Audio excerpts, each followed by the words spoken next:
ನಮಸ್ತೆ, welcome back to my YouTube channel. I hope ಎಲ್ಲರೂ ಚೆನ್ನಾಗಿದ್ದೀರಾ ಅಂತ ಅಂದ್ಕೊಂಡು ಈ ವಿಡಿಯೋ ಸ್ಟಾರ್ಟ್ ಮಾಡ್ತಾಯಿದ್ದೀನಿ.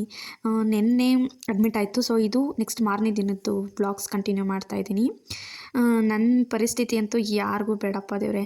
ಅಂದರೆ ಹಾಸ್ಪಿಟಲಲ್ಲಿರೋರಿಗೆಲ್ಲ ಇದೇ ಸಿಚುವೇಷನಲ್ಲೇ ಇರ್ತಾರೆ. ಬೆಳಗ್ಗೆ ಎದ್ದ ತಕ್ಷಣ ನಾನು ಸಹ ಮುಖ ತೊಳ್ಕೊಂಡು ಬಂದು ಬ್ರಷ್ ಮಾಡಿ ಪಾಪುಂಗೂ ಸಹ ಮುಖ ಎಲ್ಲ ಒರೆಸಿ ಸ್ನಾನ ಮಾಡ್ಸೋಕ್ಕೆ ಬಿಸಿನೀರು ಇರುತ್ತೆ. ಬಟ್ ನಾನೇನು ಮಾಡ್ಸೋಕ್ಕೆ ಹೋಗಲಿಲ್ಲ. ಮಾಡ್ಸಂಗಿದ್ರೆ ಮಾಡಿಸ್ಬೋದು ಅಂತ ಹೇಳಿದರು. ನಾನು ಬರಬೇಕಾದ್ರೆ ಮಾಡಿಸ್ಕೊಂಡು ಬಂದಿದ್ನಲ್ಲ, ಸೊ ಅದಕ್ಕೇನು ಮಾಡಿಸ್ಲಿಲ್ಲ. ಮುಖ ತೊಳೆದು ಬೊಟ್ಟಿಟ್ಟು ರೆಡಿ ಮಾಡಿ ಜುಟ್ಟು ಹಾಕಿ ಕೂರಿಸಿದ್ದೀನಿ. ನಾನು ಸಹ ಮುಖ ತೊಳ್ಕೊಂಡು ಬಂದಿದ್ದೆ ಬ್ರಷ್ ಮಾಡಿ.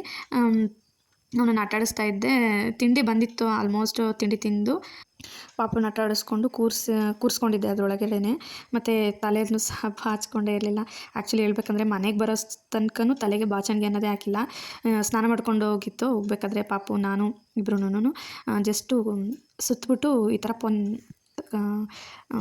ಕ್ಲಿಪ್ ಹಾಕ್ಬಿಡ್ತಿದ್ದೆ ಅಷ್ಟೇ. ಏನೂ ಮಾಡ್ತಾಯಿರಲಿಲ್ಲ. ಎಣ್ಣೆ ಸಹ ಹಚ್ಚಿಲ್ಲ, ಬಾಚಣಿಗೆ ಸಹ ಹಾಕಿಲ್ಲ ತಲೆಗೆ. ಸದ್ಯ ಫಸ್ಟು ಪಾಪುದು ಆಪ್ರೇಷನ್ ಆಗಿ ಅವನು ಆರಾಮಾಗಿ ಮನೆಗೆ ಹೋಗ್ಬಿಟ್ರೆ ಸಾಕಾಗಿತ್ತು. ಅಷ್ಟು ಮನಸ್ಸಿಗೆ ಆ ಥರ ಅಂದ್ಕೊಂಬಿಟ್ಟಿದ್ದೆ, ಅಯ್ಯೋ ಏನಕ್ಕೂ ತಲೆ ಕೆಡಿಸ್ಕೋಬಾರ್ದು ಅಂತ. ಆಲ್ಮೋಸ್ಟ್ ಅಲ್ಲಿ ಹಾಸ್ಪಿಟಲಲ್ಲಿ ಇರೋರೆಲ್ಲ ಪಾಪ ಹಾಗೆ ಇರ್ತಿದ್ರು. ಕೆಲವೊಬ್ಬರು ಫೀಡಿಂಗ್ ಮಾಡೋ ಮದರ್ಸು ನೈಟಿ ಹಾಕ್ಕೊತಿದ್ರು. ನನಗೇನಿಲ್ಲ, ಡ್ರೆಸ್ ಕಂಫರ್ಟಬಲ್ ಆಗಿತ್ತಲ್ಲ, ಸೊ ಅದಕ್ಕೆ ನಾನೇನು ನೈಟಿ ಅಂತ ತೊಗೊಂಡೋಗಿರಲಿಲ್ಲ. ಒಂದು ಜೊತೆ ಡ್ರೆಸ್ ಮಾತ್ರ ತೊಗೊಂಡೋಗಿದ್ದೆ. ಚೇಂಜ್ ಮಾಡಿದ್ರಾಯ್ತು. ಆಪ್ರೇಷನ್ ಆದಮೇಲೆ ಅಮ್ಮ ಬರ್ತೀನಿ ಅಂತ ಹೇಳಿದರು, ಫೋನ್ ಮಾಡು ಅಂತ. ಅವ್ರು ಬಂದಾಗ ಬೇಕಾದ್ರೆ ಡ್ರೆಸ್ ಚೇಂಜ್ ಮಾಡಿದ್ರಾಯ್ತು ಅಂದ್ಬಿಟ್ಟು ಜಾಸ್ತಿ ಏನು ಲಗೇಜ್ ತೊಗೊಂಡೋಗಂಗಿಲ್ಲ. ಎಂಟ್ರೇ ಇರಲಿಲ್ಲ ಒಳಗೆ, ಎಲ್ಲ ಈಚೆ ಕಡೆ ಬಿಟ್ಟು ಹೋಗಬೇಕು. ಅದು ಇದಕ್ಕೆ ಏನಕ್ಕೆ ತೊಗೊಂಡೋಗ್ಬೇಕು ಅಂದ್ಬಿಟ್ಟು ತೊಗೊಂಡೋಗಿಲ್ಲ. ಜಸ್ಟ್ ಒಂದು ಜೊತೆ ಬಟ್ಟೆ, ಪಾಪದೊಂದು ಜೊತೆ ಬಟ್ಟೆ ತೊಗೊಂಡೋಗಿದ್ದೆ ಅಷ್ಟೇನೆ. ಎಲ್ಲ ಅಲ್ಲೇ ಸಿಗುತ್ತೆ ಅಂತ ಲಾಸ್ಟ್ ಟೈಮು ಅಡ್ಮಿಟ್ ಆಗಿದ್ವಲ್ಲ, ಗೊತ್ತಿತ್ತು. ಏನು ತೊಗೊಂಡೋಗಿರಲಿಲ್ಲ ಅದಕ್ಕೋಸ್ಕರ ಅಂತಲೇ. ತಿಂಡಿ ಎಲ್ಲ ಮಾಡಿದ್ಮೇಲೆ ಅವನಿಗೂ ಸಹ ಕೈಗೆ ನೈಟೇ ಇದನ್ನು ಹಾಕಿದ್ರು, ಇಂಜೆಕ್ಷನ್ ಹಾಕಿದ್ರು. ಇಂಜೆಕ್ಷನ್ನು ಅಂದರೆ ಅದಕ್ಕೆ ಏನಂತಾರೆ ನನಗೂ ಗೊತ್ತಿಲ್ಲ. ಡ್ರಿಪ್ಸ್ ಹೋಗೋದಕ್ಕೆ ಹಾಕ್ತಾರಲ್ಲ, ಅದನ್ನು ಕೈಗೆ ಹಾಕ್ಬಿಟ್ಟಿದ್ರು ಆಲ್ರೆಡಿ. ಬೆಳಗ್ಗೆ ಬೇಗ ಕರ್ಕೊಂಡು ಹೋಗ್ತಾರೆ ಅಂತ ಅಂದ್ಬಿಟ್ಟು. ಅದಕ್ಕೋಸ್ಕರ ಅವನು ಕೈಯೇ ಬಿಡ್ತಿರಲಿಲ್ಲ. ಕೈ ನೋವಿಗೆ ಎಲ್ಲಿ ಎಳ್ಕೊಂಬಿಡ್ತಾನೋ ಅಂತ ಅಂದ್ಬಿಟ್ಟು ಸಾಕ್ಸಾಕ್ಬಿಟ್ರಿ ಅಂತ ಅಂದಿದ್ರು. ನೈಟಿಂದನೇ ಸಾಕ್ಸಾಕ್ಬಿಟ್ಬಿಟ್ಟಿದ್ದೆ. ಇಲ್ಲಾಂದರೆ ಕಿತ್ಕೊಂಬಿಡೋ ಚಾನ್ಸಸ್ ಇರುತ್ತೆ, ಮಕ್ಕಳು ಬಾಗಿಕ್ಕೊಂತಿರ್ತಾರೆ ಕೈ ಅಂತ ಅಂದ್ಬಿಟ್ಟು. ಅದಾದಮೇಲೆ ಅವರು ಡ್ರೆಸ್ ಎಲ್ಲ ಕೊಟ್ಟಿದ್ರು, ಹಾಕ್ರಿ ಅಂತ ಅಂದ್ಬಿಟ್ಟು ಬಂದು. ಮತ್ತು ನೈಟು 3 ಗಂಟೆ ಮೇಲೆ ಏನೂ ಕೊಡಬೇಡಿ. 3 ಗಂಟೆ ತನಕ ಊಟ ಕೊಡ್ಬೋದು, ಊಟ ಜ್ಯೂಸು ಹಾಲು ನೀರು ಏನಾದರೂ ಕೊಡಿ.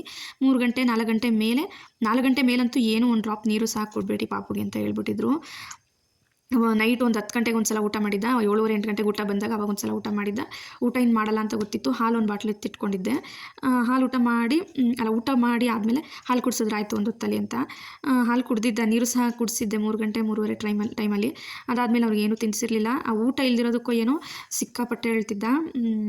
ಒಂಥರ ಅವನಿಗೆ ಫೀಡಿಂಗ್ ಮಾಡಬೇಕಲ್ಲ, ಅದ್ರದ್ದು ಅವನಿಗೆ ನೆನಪಾಗೋದು ಕುಡಿಯೋದಕ್ಕೆ.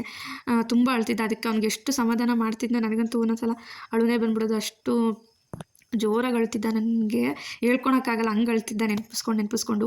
ಆಪ್ರೇಷನ್ಗೆ ಒಂದು 2-3 ಜನ ಮಕ್ಕಳು ಹೋಗಿದ್ರು ಅಲ್ಲೇ.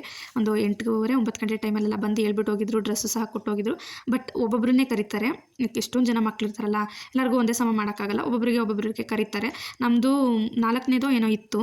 ಆಲ್ಮೋಸ್ಟು ನಾವು ಹೋಗಿದ್ದು 11:20ಕ್ಕೆ 11:20ಕ್ಕೆ ಕರೆದ್ರು. ಆವಾಗ ಹೋಗಿದ್ದು ನಾವು 11 ಗಂಟೆ 11:20ಕ್ಕೆ ಹೋಗಿದ್ದಿದ್ದು. ಮಾತ್ರ ಅವನನ್ನು ಸುಧಾರಿಸೋ ಅಷ್ಟೊತ್ತು ತನಕ ಸಾಕಾಗೋಯಿತು. ಒಂದೊಂದು ಕಡೆ ಸಿಟ್ಟು ಬರುತ್ತೆ, ಒಂದು ಕಡೆ ನನಗೆ ಅಳು ಬರ್ತಿದೆ. ಪ್ರಮೋದ್ ಅವ್ರು ಬೇರೆ ಕೆಲ್ಸಕ್ಕೆ ಹೋಗ್ಬಿಟ್ಟಿದ್ರು. ಆಪ್ರೇಷನ್ ಟೈಮಿಗೆ ಫೋನ್ ಮಾಡಿದ ತಕ್ಷಣ ಬರ್ತೀನಿ ಅವರು ಒಳಗಡೆ ಕರಿಬೇಕಾದ್ರೆ ಅಂತ ಅಂದರು. ಅಂದರೆ ಅವರು ತುಮಕೂರಿಂದ ಬರಬೇಕಲ್ವ, ನೈಟ್ ಯಾರನ್ನೂ ಮಡಿಕೊಳಲ್ಲ ಅಂದ್ಬಿಟ್ಟು ಕಳಿಸ್ಬಿಟ್ಟಿದ್ದೆ. ಇನ್ನೇನು ನಾವಿಬ್ಬರೇ, ಅಂದರೆ ಒಬ್ಬಳನ್ನೇ ಅಲ್ವ ಇರಿಸ್ಕೊಳೋದು. ಹೊರಗಡೆ ತುಂಬ ಮಳೆ ಬೇರೆ ಬರ್ತಿತ್ತು. ಮಳೆ ಅಂತೂ 2 ದಿನ ಸಿಕ್ಕಾಪಟ್ಟೆ ಬಂತು. AC ಬೇರೆ ಆನ್ ಮಾಡಿಬಿಟ್ಟಿರೋರು, ಚಳಿ ಆಗೋದು. ಬಟ್ ನಮ್ಮ ಬಟ್ಟೆ ಹಾಕೋಂಗಿಲ್ಲ, ಸ್ವೆಟ್ರ್ ಹಾಕೋಂಗಿಲ್ಲ, ಅವ್ರು ಕೊಟ್ಟಿರೋ ಬಟ್ಟೆಯಲ್ಲೇ ಇರಬೇಕು. ಹೇಳೋಕ್ಕಾಗ್ತಿರ್ಲಿಲ್ಲ ನನ್ನ ಸಿಚುವೇಶನು, ಹಾಗಿತ್ತು. ಫೈನಲಿ ಅವನನ್ನು ಸಮಾಧಾನ ಮಾಡಿ ಪ್ರಮೋದವ್ರಿಗೆ ಫೋನ್ ಮಾಡಿದೆ, ಬರ್ತಾಯಿದ್ದೀನಿ, ಕೆಲಸದಲ್ಲಿ ಅಟೆಂಡೆನ್ಸ್ ಹಾಕ್ಬಿಟ್ಟು ಡೈರೆಕ್ಟ್ ಅಲ್ಲಿಗೆ ಬರ್ತೀನಿ, ಏನು ತಲೆ ಕೆಡಿಸ್ಕೋಬೇಡ ಅಂತ ಅಂದರು. ನಾನು ಅಷ್ಟೊತ್ತಿಗೆ ಅವರು ಕರೆದ್ರಲ್ಲ, ಪಾಪುಗೆ ಆಪ್ರೇಷನ್ ಡ್ರೆಸ್ ಎಲ್ಲ ಕೊಟ್ಟಿದ್ರು, ಅದನ್ನು ಸಹ ಹಾಕಿ ಮಲ್ಕೊಂಡ್ಬಿಟ್ಟಿದ್ದ. ಅವನ್ನ ಸಮಾಧಾನ ಮಾಡಿ ಮಲಗಿಸೋ ಅಷ್ಟೊತ್ತಿಗೆ ಸಾಕಾಗೋಯ್ತು. ಅವನಂತೂ ಪಾಪ ಎಷ್ಟು ಹತ್ಬಿಟ್ನೋ, ಹಂಗೆ ಮಲ್ಕೊಂಬಿಟ್ಟ. ಆಪ್ರೇಷನ್ಗೆ ಹೋಗೋ ತನಕನೂ ಅವ್ನು ಮಲ್ಕೊಂಡೇ ಇದ್ದ. 10 ಗಂಟೆ ಆಗಿತ್ತು ಅವ್ನು ಮಲಗೋ ಅಷ್ಟೊತ್ತಿಗೆ. 10 ಗಂಟೆಗೆ ಮಲ್ಕೊಂಡಿದ್ದವನು ಅವ್ರು 11:20ಗೆ ಒಳಗೆ ಕರ್ಕೊಂಡು ಹೋದ್ರು. ಅಲ್ಲಿಗೆ ನಾನು ಮಲ್ಕೊಂಡೇ ಇದ್ದ. ಅವನು ಏನು ಎದ್ದು ಹೇಳೋದು ಪಳೋದು ಏನೋ ಮಾಡಲಿ. ಒಂದು ಸಲ ಏನೋ ಹಂಗೆ ಸಮಾಧಾನ ಮಾಡಿ ಮತ್ತೆ ಮಲಗಿಸ್ದೆ. ಹಂಗೆ ಮಲ್ಕೊಂಡ. ಅವರು 11:20ಕ್ಕೇನೋ ಒಳಗಡೆ ಕರ್ಕೊಂಡೋದ್ರು. ಪ್ರಮೋದರು ಅಷ್ಟೊತ್ತಿಗೆ ಅವ್ರ ಫ್ರೆಂಡ್ ಒಬ್ಬರಿದ್ರು, ಅವ್ರಿಗೆ ಫೋನ್ ಕೊಟ್ಬಿಟ್ಟು ನೀವೇ ಆಫೀಸ್ಗೆ ಹೋಗ್ಬಿಡಿ, ತೊಗೊಂಡೋಗಿರಿ ಅಂತ ಅಂದ್ಬಿಟ್ಟು ಅವರು ಡೈರೆಕ್ಟಾಗಿ ಅಲ್ಲಿಗೆ ಬಂದುಬಿಟ್ರು. ಫೋನೆಲ್ಲ ಅವ್ರ ಫ್ರೆಂಡ್ಸಿಗೆ ಕೊಟ್ಬಿಟ್ಟು ಬಂದು ಪಾಪನೊಂದು ಸಲ ನೋಡಿ ಮಾತಾಡಿಸಿ ಸ್ವಲ್ಪ ಎದ್ದಿದ್ನಲ್ಲ ಮಧ್ಯದಲ್ಲಿ ಒಂದು ಸಲ, ಆವಾಗ ಅವ್ರ ಅಪ್ಪನ ನೋಡಿ ಸಮಾಧಾನ ಮಾಡಿ ಅವ್ರೂ ಅವರ ಮಗನ್ನ ಹೊರಗಡೆ ಕರ್ಕೊಂಡೋಗಿದ್ದೆ. ಪರವಾಗಿಲ್ಲ, ಕರ್ಕೊಂಡೋಗಿ ಒಂದು 5 ನಿಮಿಷ ಕರ್ಕೊಂಡೋಗಿ ತೋರಿಸ್ಬಿಟ್ಟು ಕರ್ಕೊಂಡು ಬನ್ನಿ ಅಂತ ಅಂದರು. ಅವರು ಸಹ ಏನು ತೀರಾ ರ್ಯಾಶಾಗಿ ಏನೂ ಮಾತಾಡಲಿ, ಅಂದರೆ ಚೆನ್ನಾಗಿ ನೋಡ್ತಾರೆ ಎಲ್ಲರನ್ನೂ ಮಾತಾಡ್ಸೋದು ಎಲ್ಲನ, ಅಷ್ಟು ರಫ್ಫು ಏನೂ ಇಲ್ಲ. ಹೋಗಿ ಮಾತಾಡಿಸ್ಕೊಂಡು 11:20 ಕರ್ಕೊಂಡೋದ್ರು. 20 ಕರ್ಕೊಂಡೋದವರು 12:45ಗೇನೋ ಕೂಗಿದ್ರು, ಭುವನ್ ಕಡೆಯವರು ಅಂತ. ಪ್ರಮೋದ್ ಅವ್ರ ಹತ್ರ ಹಿಂಗೆ ಮಾತಾಡ್ತಾ ಇದ್ದೆ. ನಾನು ಆಪ್ರೇಷನ್ಗೆ ಹೋದಾಗಿಂದನೂ ಪ್ರಮೋದವ್ರ ಜೊತೆ ಮಾತಾಡಿಕೊಂಡೇ ಮನಸ್ಸಲ್ಲಿ ರಾಘವೇಂದ್ರ ಸ್ವಾಮಿನ ನೆನಪಿಸ್ಕೊತಾನೇ ಇದೆ. ರಾಘವೇಂದ್ರ ಸ್ವಾಮಿನ, ನಮ್ಮ ಅಮ್ಮನ ಮನೆದೇವ್ರನ್ನ, ನಮ್ಮ ಮನೆದೇವ್ರನ್ನ ಎಲ್ಲರನ್ನೂ ನೆನಪಿಸ್ಕೊಂಡು ದೇವರೇ ದೇವರೇ ದೇವರೇ ಅಂದ್ಕೊಂಡು ಅವ್ರ ಜೊತೆನೂ ಸಹ ಮಾತಾಡಿಕೊಂಡು, ಇಲ್ಲಾಂದರೆ ಅಳು ಬರೋ ಚಾನ್ಸಸ್ ಇಲ್ಲ. ನಾನು ಆಲ್ಮೋಸ್ಟ್ ಫುಲ್ಲು ಸ್ಟ್ರಾಂಗ್ ಆಗಿದ್ದೆ. ಡಾಕ್ಟ್ರ್ ಹೇಳಿದರು ಏನೂ ಆಗಲ್ಲ, ತಲೆ ಕೆಡಿಸ್ಕೋಬೇಡ್ರಿ ಅಂತ. ಅದಕ್ಕೋಸ್ಕರ ಸ್ಟ್ರಾಂಗ್ ಆಗಿದ್ದು ಅವ್ರ ಜೊತೆ ಮಾತಾಡಿಕೊಂಡು ಏನಾಗಲ್ಲ ಅಂದ್ಕೊಂಡು ಹೇಳ್ಕೊಂಡು ಲಾಸ್ಟಿಗೆ 12:30ಗೆ ಕರೆದ್ರು. 12:30, 12:45 ಕರೆದ್ರು ಭುವನ್ ಕಡೆಯವರು ಅಂತ. ಆವಾಗ ಹೋಗಿ ಒಳಗಡೆ ಕರ್ಕೊಂಡು ಬಂದು ಅಲ್ಲೇ ಒಂದು 20ರಿಂದ 25 ನಿಮಿಷ ತನಕ ಅಲ್ಲೇ ಮಡಿಕೊಂಡ್ರು. ಆಕ್ಸಿಜನ್ ಎಲ್ಲ ಹಿಡ್ಕೊಂಡಿರು ಪಾಪು ಹತ್ರ ಅಂತ ಅಂದ್ಬಿಟ್ಟು. ಅವರು ಸಹ ಅವಾಗ ಬಂದು ನೋಡೋರು, BP ಸಹ ಚೆಕ್ ಮಾಡ್ತಾಯಿದ್ರು. ಎಲ್ಲ ಆದಮೇಲೆ ನಾರ್ಮಲ್ ಇದೆ, ಏನೂ ತೊಂದರೆ ಇಲ್ಲ ಅಂತ ಅಂದ್ಬಿಟ್ಟು ಅವನು ಸಹ ಎಚ್ಚರಾಗಿ ಸ್ವಲ್ಪ ಅಳ್ತಾ ಇದ್ದ. ಅದಕ್ಕೆ ಸರಿ ಕರ್ಕೊಂಡೋಗಿ ವಾರ್ಡ್ಗೆ, ಏನಾಗಲ್ಲ ಅಂತ ಅಂದ್ಬಿಟ್ಟು ಕಳಿಸಿದ್ರು. ಒಬ್ಬರು ಬಂದಿದ್ರು ಜೊತೇಲಿ, ಅವ್ರ ಜೊತೆ ಕಳಿಸಿದ್ರು. ನಾನೇ ಎತ್ಕೊಂಡು ಬಂದೆ. ಇಲ್ಲ ಪರವಾಗಿಲ್ಲ, ನಾನೇ ಎತ್ಕೊತೀನಿ ಅಂದ್ಬಿಟ್ಟು ನಾನೇ ಎತ್ಕೊಂಡು ಬಂದೆ. ನೋಡೇ ಇರಲಿಲ್ಲ ಅಲ್ಲಿಂದ ಕರ್ಕೊಂಡು ಬರೋ ತನಕ. ಅದಾದಮೇಲೆ ನೋಡಿದೆ ಯಾವ ಥರ ಆಪ್ರೇಷನ್ ಮಾಡಿದ್ದಾರೆ ಅಂತ. ಬ್ಯಾಂಡೇಜ್ ಏನೂ ಹಾಕಿರಲಿಲ್ಲ, ಏನು ಬೇಡ ಅಂತ ಅಂದರು, ಇಷ್ಟೇ ಇರಲಿ ಸಾಕು ಅಂತ. ಕೈಯೇ ಬಿಡ್ತಾ ಇರಲಿಲ್ಲ ಅವನಂತೂ. ಆಪ್ರೇಷನ್ ಆಗಿ ಕರ್ಕೊಂಡು ಬಂದಮೇಲೆ ಅವ್ರ ಅಪ್ಪನಂತೂ ಬಿಡ್ತಾನೆ ಇರಲಿಲ್ಲ. ಅವ್ರ ಅಪ್ಪನೂ ಒಂದು ಕಡೆ ಹಿಡ್ಕೊಳೋನು, ಅಳೋನು. ಆಮೇಲೆ ಸಮಾಧಾನ ಮಾಡಿ ಅವರು ಸಹ ಒಂದು ಸ್ವಲ್ಪ ಹೊತ್ತಿದ್ದು ಕೆಲ್ಸಕ್ಕೆ ಹೋದ್ರು. ಪಾಪ ಅವರು ಎಷ್ಟೋ ತನಕ ಅಂತ ಇರೋಕ್ಕಾಗುತ್ತೆ.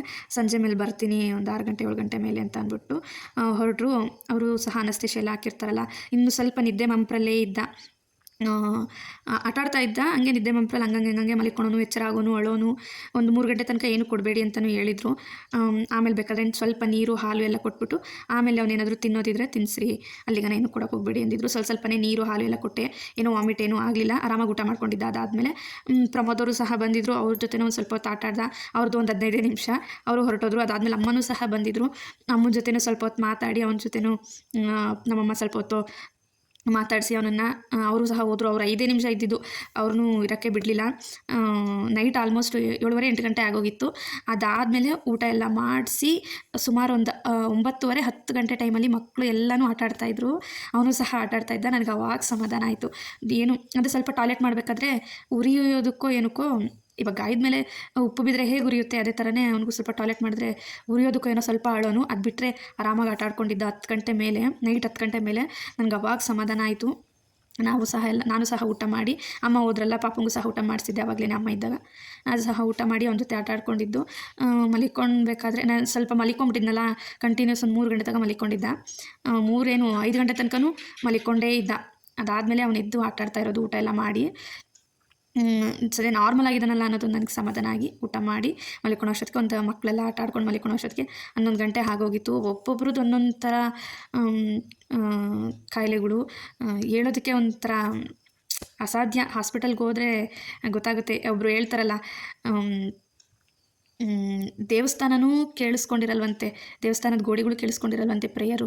ಅಷ್ಟು ಪ್ರೇಯರ್ನ ಒಂದು ಹಾಸ್ಪಿಟಲ್ ಗೋಡೆಗಳು ಕೇಳಿಸ್ಕೊಂಡಿರ್ತಾವಂತೆ. ಅದಂತೂ ನಿಜ. ಹಾಸ್ಪಿಟಲ್ಗೆ ಹೋದ್ರಂತೂ ದೇವಸ್ಥಾನದಲ್ಲಿ ಭಕ್ತರು ಹೆಂಗಿರ್ತಾರೋ ಅದೇ ಥರ ದೇವಸ್ಥಾನದಲ್ಲೂ ತುಂಬಿಟ್ಟಿರ್ತಾರೆ. ಹಾಸ್ಪಿಟಲು ಸಹ ತುಂಬಿಟ್ಟಿರ್ತಾರೆ. ಏನೇನೋ ವಿಚಿತ್ರ ಬೇಡಪ್ಪ, ನಮ್ಮ ಶತ್ರುಗೂ ಬೇಡಪ್ಪ ಇಂಥ ನೋವು, ಇಂಥ ಸಂಕಟ ಅಂತ ಅನ್ನಿಸ್ಬಿಡುತ್ತೆ ಹಾಸ್ಪಿಟಲ್ಗಳ್ಗೆ ಹೋದರೆ. ಒಬ್ರಿಗಿನ್ನ ಒಬ್ರದ್ದು ದೇವ್ರ ಹತ್ರ ಅಂತೂ ಬೇಡ್ಕೊಂಬಿಟ್ಟಿದ್ದೀನಿ ನಾನಂತೂ, ಇನ್ನು ಯಾವ ಶತ್ರುಗೂ ಕೊಡಬೇಡಪ್ಪ ಈ ಥರ ನರಕನ ಅಂತ. ಸೊ ಅಷ್ಟೇ. ಇದೆಲ್ಲ ಆದಮೇಲೆ ಮಲಗಿ ಬೆಳಗ್ಗೆಯಿಂದ ಆರಾಮಾಗಿದ್ದ, ಆಟಾಡ್ಕೊಂಡು ಮಕ್ಕಳ ಜೊತೆ ಎಲ್ಲ. ಅಮ್ಮ ಬಂದಿದ್ರಲ್ಲ, ಆವಾಗಲೇ ನಾನು ಸಹ ಡ್ರೆಸ್ ಎಲ್ಲ ಚೇಂಜ್ ಮಾಡಿಕೊಂಡು ಮತ್ತೆ ಅವ್ನು ಕೈ ಬಿಡಲ್ಲ ಅಂತ ಅಂದ್ಬಿಟ್ಟು ಅಮ್ಮನಿಗೆ ಹಾಕ್ಕೊಂಡಿರೋ ಬಟ್ಟೆ ಕೊಟ್ಟು ಕಳಿಸ್ಬಿಟ್ಟೆ, ಹೋಗ್ದೆತ್ತಿಟ್ಟಿರಮ್ಮ ಅಂತ ಅಂದ್ಬಿಟ್ಟು.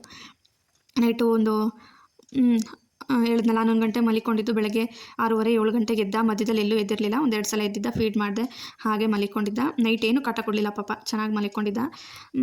ಒಂದು ಸಲನೇನೋ ಡೈಪರ್ ಚೇಂಜ್ ಮಾಡಿದೆ, 2 ಸಲ ಫೀಡ್ ಮಾಡಿ ಹಾಗೆ ಮಲಗಿಸ್ದೆ.